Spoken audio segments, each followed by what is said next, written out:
Mic निकालने पर कितना जी आना चाहिए और डालने पर कितना आना चाहिए?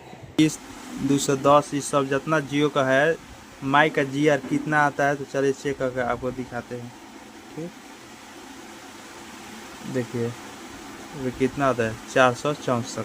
ठीक है, और दूसरा का देखिए 412, और ठीक ऊपर वाला पे देखिए 438 34। ठीक है, ये ग्राउंड है, बीट नहीं करेगा। ठीक, 3 गो लाइनिंग है।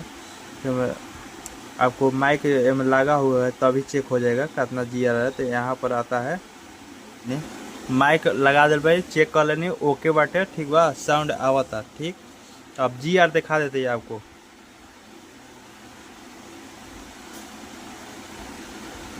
देखिए हे पे देखिए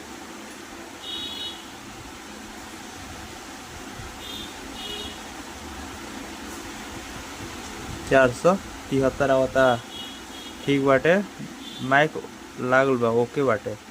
और 408 बा। ठीक बा ए पे, और ये हे पे बा